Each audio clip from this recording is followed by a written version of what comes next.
Welcome to State of Our Art Podcast, the internet radio show exploring music of the past, present, and future. Here's your host, conductor Thomas Fortner. Hello and welcome to State of Our Art Podcast and South Dakota Symphony Youth Orchestra Symposium. We're doing a simulcast today. Our guest today is Belle Reid. She is a performer, composer who plays trumpet, modular synthesizer, and an ever-growing collection of handcrafted electronic instruments. Her unique musical voice explores the intersections between contemporary classical music, experimental and interactive electronics, visual arts, noise music, and improvisation. Sarah is a classmate of mine from, we first met at the McGill University Schulich School of Music, and she holds, in addition to a degree from McGill, a doctorate of musical arts from the California Institute of the Arts, with a research focus on the development of new electronic instruments and musical notation systems as interfaces for exploring temporal perception and co-creation. That's a mouthful. Sarah is an incredible creative artist, and we're so lucky to have her as part of our podcast and interview today. Please welcome Belle Reid. Welcome, Belle Reid.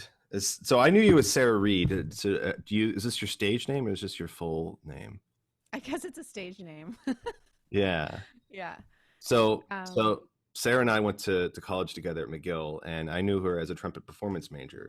And if you were to look on her website or social media accounts, there's a trumpet there, but the stuff that you've been doing, you've taken this trumpet playing thing to a whole different level. So tell us a little bit about what you've been up to since the last time we played in an orchestra together in like 2013. Yeah, that does seem like a really long time ago. Basically what happened is, like you said, I had a degree in classical music, trumpet. I thought I was going to be an orchestral trumpet player. But I started to discover that there's this amazing world out there of musicians who are exploring working with various kinds of technology and improvisation with traditional acoustic classical instruments. And I found that really, really exciting. So that was the direction that I ended up going. I moved from Montreal to California to go to grad school to do my master's degree. And I focused a lot on, I guess, electroacoustic music. So combining technology with trumpet, and that opened up a whole world where I discovered electronic instruments in their own right, like synthesizers and computer music and all of that kind of stuff. And so little by little, all of these things just started to become connected in my practice. And now I very rarely just play an acoustic trumpet anymore. Typically it's an acoustic trumpet that has some kind of extra, gestural sensor-based control added onto it, or that is being fed through a modular synthesizer for extra effects and processing, or some combination of those types of things. So you have a lot of gadgets, and essentially you play like the electric trumpet. Yeah, essentially. People trumpet. like calling it a robot trumpet sometimes, which I'm okay with as well. Cyborg trumpet, yeah. Totally. That's really cool. Yeah. So Sarah, let's jump right into listen to a little bit of your work to give our listeners an idea of what you do. So I have just a couple things pulled up. This one is one of the very first pieces that I ever made for this, what I call an augmented trumpet. And I refer to it as MIGSI, which stands for Minimally Invasive Gesture Sensing Interface. It's a mouthful, and it's super formal, but really MIGSI is just what I call this instrument. And I'll play a little bit so you can kind of see and hear what the vibe is there. I'm going to jump around a little bit for the sake of time. Cool.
Nice. Oh, there's a website here if anyone wants to learn more about it. It's migsytrumpet.com. There's not much there, but it does tell you a bit about what Migsy is and like how it was developed and who it was developed by, which is myself and my main creative collaborator Ryan Gaston. So there's some more information there. So yeah, Migsy is this like hardware. You saw it in some of these frames here, this hardware kind of sensor-based interface, and it basically allows me to take different movements that I make on my trumpet, like pressing my valves and tilting my horn and squeezing my left hand, and I can use that to interact with this whole electronic world that I have set up to trigger sounds and process the sound of the trumpet and do all kinds of things like that in real time. So it's almost like a keyboard of sound effects or sound processes. Is it processing the trumpet live or these pre-packaged sound effects? Yeah, in this particular piece, I had recorded myself playing different sounds and had put those into like a granular buffer essentially. Yeah. And then every time I pushed down different sequences of valves on my trumpet, it would trigger the playback of some of these samples. And that's why it sounded like I was kind of ping-ponging back and forth with these funny little chirpy, kind of cartoonish, bouncy sounds. Yeah. So that's what was going on here. But you're absolutely right. It is like kind of like using a MIDI controller or a keyboard. You could use it to process the sound in real time. I could show another really short clip where I'm doing that, actually. Cool. Instead. So this is a little different. I'm not, so for this, you'll notice I'm using a different horn. This is a Flugelhorn. It's actually a quarter tone Flugelhorn, so it plays 24 notes an octave, wow. which is very fun. And then I've got here this weird looking instrument with all the colorful wires coming out of it is a modular. It's an analog modular synthesizer. And then over here on my laptop, I'm running the software component for Migsy. So I still consider this to be using Migsy, even though I'm not using the hardware interface. Mm-hmm. It's all the software that was developed with it. And this is being used to process the sound of the Flugelhorn, and also the Flugelhorn's controlling this instrument here. So there's a lot of interconnectivity. I'm just going to jump in randomly here and jump around a little bit as well. I'll turn the volume down at first.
Cool.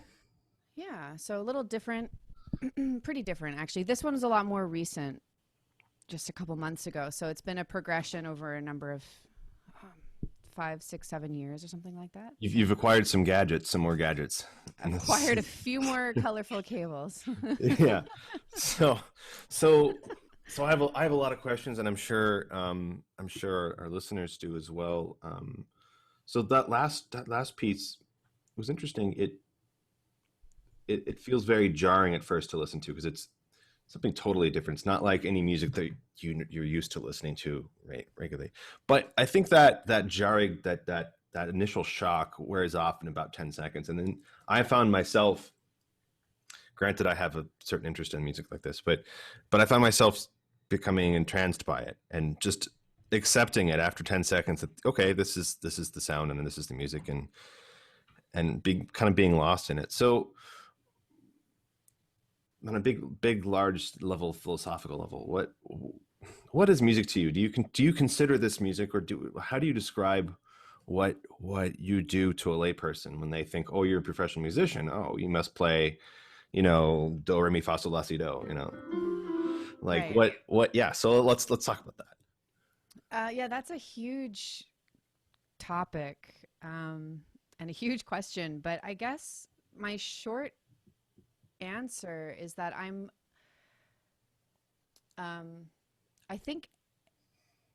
okay. So my short answer is that I like to consider any kind of sound as potentially being music. And I think that the distinction between whether it's just sound or noise or music or whatever word you want to use is one of intention and just kind of being open to the possibility that an unfamiliar sound or something that doesn't sound like something you've heard before could still potentially be beautiful and could be music. And I remember when I was a younger student and I first started learning about things that to me now seem very benign, like split tones on the trumpet or air sounds through the trumpet or having a little bit of water in your horn so that you can create these funny gurgle sounds.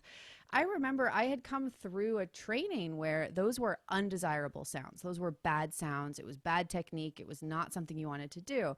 But there was this part of my mind that was like, I like those sounds. I think they're cool. Why should I only use 10% of this instrument or 50% of this instrument when there's all these internal other sounds that happen when I use it in a slightly unconventional way, Right. Who gets to tell me that that's like not a nice sound? I actually really like it. Turns out there's a lot of musicians in the world, maybe just on the fringe of the traditional classical music community, and some in there as well, of course, that find those sounds really intriguing. And so when you go after those, you start to realize that anything if approached with the right kind of intention and the right kind of listening can be beautiful. It can be music. The sound of, a pile of rocks can be quite musical and quite beautiful if you just kind of give it a moment. Another thing that I realized was I used to teach like tonal musicianship skills.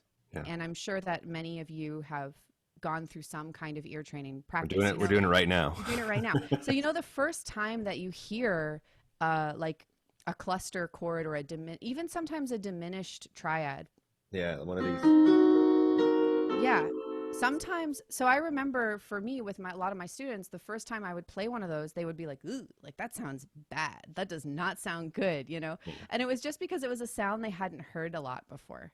Yeah. And then by the end of the semester, I would play that nice diminished triad and they'd go, oh, that's so pretty. I like it. It sounds like, and it just goes to show you that the things that we're used to, the things that we're accustomed to sound a certain way. They sound pleasing to us because they're known, right? And so I got really, really interested as an artist in pursuing the things that were uncomfortable and pursuing the unknown territory and finding kind of beauty in that, as opposed to going a different path. And there's a path for everyone, but that was really what has been driving me creatively over the last couple of years. So I like to juxtapose. If you probably noticed in the last video, there was a lot of very extra musical sounds, like things that sounded very clicky and almost staticky and noisy. And then there were these more tonal drones and things that were kind of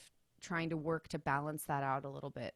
So that's one approach that I take to kind of make things a little more approachable, is to have some kind of tonal melody and then layer in these more abstract sound materials that are a little more hard to listen to. So it sounds like with the, I guess we call it traditional trumpet, that you needed more sounds to express what you were trying to find your own sound, as a colleague of mine once said. Yeah. And so you expanded into the electronics thing, and it's like the possibilities are infinite now. They are. The trumpet. Yeah. Well, but it really started first with expanding my vocabulary on the trumpet. Before I started working with electronics, I just started to, like I said, I started to discover these quote unquote extended techniques, which are now a main part of my vocabulary on the horn. And realizing that just because other composers haven't written them a lot into their music and their concerti and their whatever, doesn't mean that they're not valid techniques. And for me, they were really compelling and evocative. So I started focusing more on those. And then I realized that, turns out that the sound of ring modulation on a synthesizer sounds a whole lot like vocal multiphonics on a trumpet. Right. So if you have any brass players, you want to give that a try. You hold one note and you sweep your voice up. So you sing and play at the same time. You sing and play at the same time, which is challenging, but it's really fun to try to figure out how to do. Or any brass instrument, any wind instrument can do it too. Flutes, anything like that. It sounds a lot like a very common synthesis technique. And when I started to make those connections, I was like, okay, now I can really see how all of these dots are connecting here. Yeah. So let me ask you a direct philosophical question. Okay. And I'm going to really put you on the spot here. I'm starting to ask this question of all my podcast guests and our symposium guests here. Is classical music dead? I don't know. Is that a philosophical question? Jeez. Or like an analysis question. I think it's an interesting question, and I'm not so sure of the answer. I mean, it kind of depends on what you define as classical music and what you define as dead. But yeah, that's true. There's always wiggle room in all of these things, just like what is music, right? Right. I guess my immediate gut reaction was no, for some reason. I'm not entirely sure, but that was my immediate reaction. It's certainly not the focus of my world anymore. Yeah. So I'm a little out of touch with what's going on in the classical music world. But the new classical music world is something that I'm still very much involved in. And I think there's some incredible work being created in that scene now. I guess the only part of it that I would be personally okay to let go of would be the more like restrictive mindset in terms of what, like we've been talking about, like what constitutes serious. Like there are certain things I don't like. I don't like the idea that there's a word to delineate serious concert music as opposed to like, this is music for entertainment or Pop music. Yeah. Pops yeah, versus Masterworks series. Yeah. yeah, that I find a little bit lofty and kind of not something I would personally perpetuate, Hmm. because all music can be serious or fun. And honestly, I try to make goofy music to make people have a good time. Like my first piece that I played for you was absolutely weird and goofy sounding, and it usually makes people laugh, and that's good. And I think if people are having a good time and they're experiencing new sounds and they find it funny, it's amazing. You know, it doesn't need to be serious in order to be like serious. Well, If that makes sense. you know, I've felt what you know, all of us in the classical music industry, if you want to call it that. Classical music itself is a weird title, but it feels sometimes like we're broccoli salesmen. You know, like this is going to be good for you, so just sit down and eat it. You know, Right. and please buy our tickets and donate. Right. But clearly, you know, we have about 80 some families on this call right now, and I don't know how many people on the internet that are still really into instrumental art music, if you want to call it that. And we're delving into pop music now, as we try not to make necessarily a distinction. So let's talk a little bit about how you this career thing, right? What would maybe we can learn from your example, like, so where has this led you? This type of work led you as far as like how you pay the bills and what type of gigs you have, and then maybe we can pivot from that to advise to some of our students who might find this inspirational. Sure. So I mean, I feel so full of gratitude every day because my career is a wild adventure and every day is totally different, and I love that. And I think most musicians would say that. But for me, you know, prior to doing this work in the way that I am now, so what that means to me is prior to being a musician who doesn't just read music but also improvises, and prior to being a musician who is I was just a like classical trumpet player for hire, to play notes on a page, right? And Right. then I started to do more technology, interactive stuff. Now I'm playing my own music. I became a performer composer, so I'm like writing my own music, playing my own music. I'm not necessarily waiting for ensembles to commission me or play my music. Please play my music. You know, that Right. disappeared. That was a huge pivoting point for me because now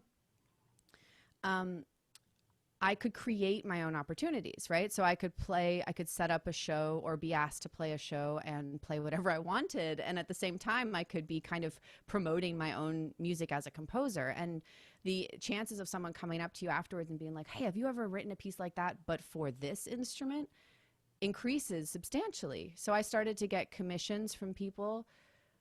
Another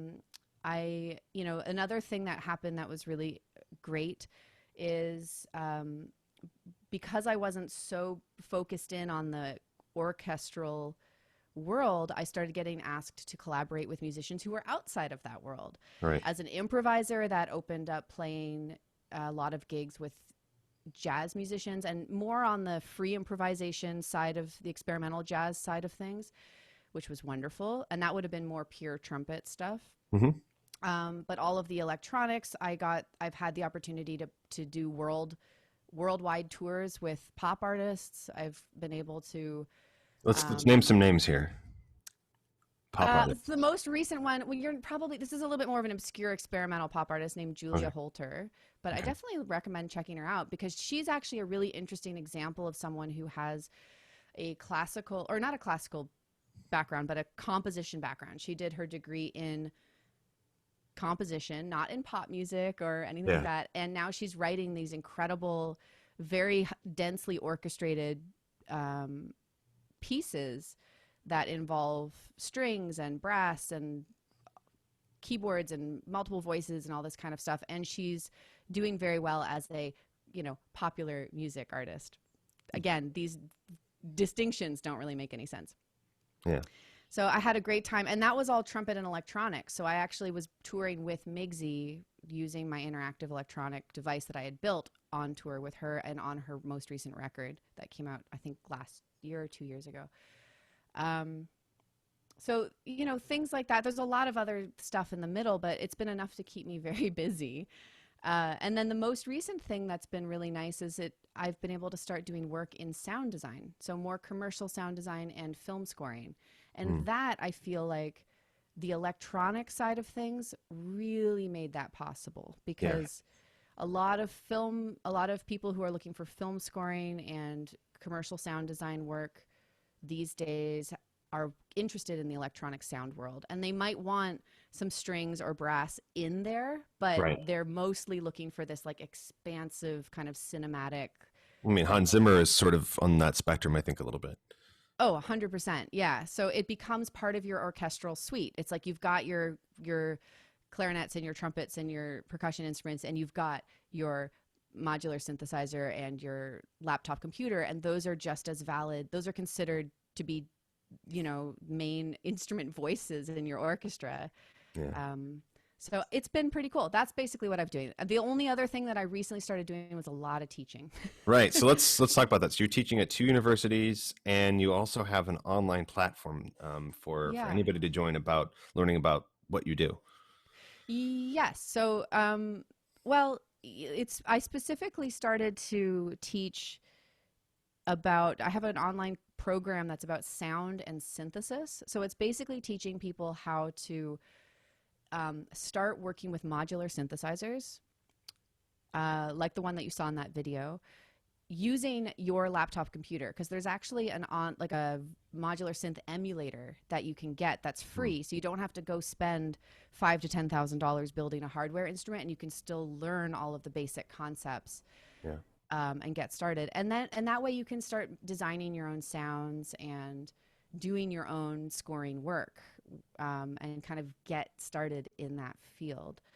And it's just called Sound and Synthesis. So if anyone's interested in looking at it, I think it's just soundandsynthesis.com.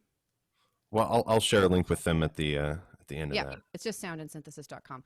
So anyway, it's a thing. And the real takeaway from that, though, that I think is more important to share with all of you is, as a musician, I just kind of built that as a thing that I wanted to do. No one asked me to do it. I didn't ask for permission. I just thought, you know what, this would be a really cool thing to share. I'm really passionate about this. I want to share it with the world. I want to help other people do the kind of music making that I do. And a couple months later, here I am, like, with an online course offering and a whole bunch of students, and it's empowering them to advance their musical lives, and it's empowering to me because it's making me realize that we all have the ability to kind of just create career opportunities for ourselves. And I think that's a really important thing for any aged musician, but particularly young musicians, when you get told every day, like, oh, you're a musician, good luck with that. But really, I think that narrative is flipping, and I think we're able to just create opportunities for ourselves. Well, as I've been preaching for quite a while now, creativity is such an important skill, and I think it will be even more valuable in the coming decades because of automation. Will be, you know, accountants probably won't have the same type of job that they used to. Even airline pilots, you know, I'm in the aviation business on the side, and you know, now they're having airplanes fly themselves without any pilots in it. It's like, well, there goes our jobs, you know. And so this you have to be creative both in your work, but also in creating your path to find that. And I think you're such a wonderful example of doing that. Sarah, I could talk to you all day about this, but you've got a lot going on, and so we got to go. But any last parting shots for our young listeners, if they want to grow up and be like Sarah? I guess my main thing that I would say is just to actually don't grow up and be like Sarah. Grow up and just be yourself, you know? Like, that's the biggest thing that I wish someone had really enforced and really told me when I was younger, is like, it's okay to have your own strange and wonderful and idiosyncratic ideas. And if you like something that is really speaking to you musically, go for it, you know, and be unapologetic about it, because honestly, the thing that will set you apart in the music industry is being yourself. And if you're truly operating from a place of passion, like if you are doing the thing that you are the most passionate about in the whole world, that's contagious. And people will feel that through the screen or on the other side of the concert hall or whatever the situation is. And it's contagious. They will resonate with it. And it doesn't really matter if it's something that no one has done before. Yeah. Like my whole career is building things and doing things that not very many people have done in this way before. And if I had been sitting by the phone waiting for that phone call to come for the gig, it never would have come, right? So I think that's the biggest thing, is just be yourself, be unapologetic, and like go for it and do what you love. I think that's the most important thing. Thank you so much, Sarah. You were wonderful to have on here. And thank you for having me. Once again, just real quick, what was the name of the website for your platform? It's soundandsynthesis.com. Soundandsynthesis.com. Currently, that just will lead you to a wait list, because enrollment's totally full, but you can sign up. You can also email me, and I'm just sarahbellereid.com. Perfect. Is that right? Yeah, that's right. Yeah. So feel free to contact me. Thank you, Sarah. Thank you.